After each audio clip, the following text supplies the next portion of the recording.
এখানে একটা কড়াই গরম বসিয়ে দিয়ে দেব সাদা তেল। সাদা তেল গরম করে বসিয়ে দিয়েছি। এখানে নিয়েছি পটল কেটে আর নিয়েছি আলু ডুমো করে কেটে। কড়াইয়ে তেল গরম হয়ে গেছে, দিয়ে দেব আগে থেকে কেটে রাখা পটলগুলো।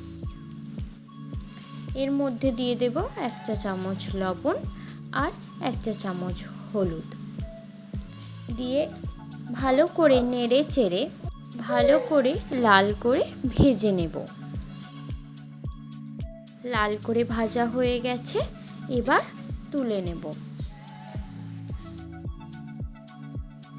ওই তেলের মধ্যেই দিয়ে দেব 2টো শুকনো লঙ্কা আর জিরে দিয়ে ফোড়ন দিয়ে দেব আলুগুলো। দিয়ে দেব 1 চা চামচ লবণ। ভালো করে ভেজে নেব। এখানে দিয়ে দেব 1 চা চামচ আদা রসুনের পেস্ট দিয়ে ভালো করে ভেজে নেব, যাতে কাঁচা গন্ধ না থাকে।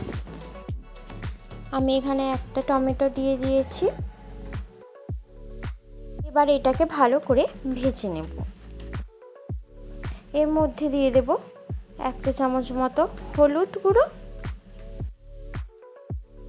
আর 1 চা চামচ লঙ্কার গুঁড়ো দিয়ে ভালো করে নেড়ে চেড়ে ভেজে নেব। এখানে দিয়ে দেব আমি পরিমাণ মতো জল।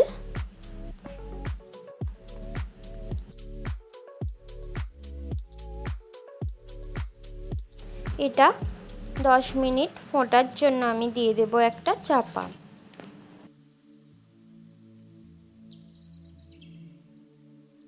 10 মিনিট পর আমি চাপা খুলে দেখে নেব আলুগুলো সিদ্ধ হয়েছে কিনা।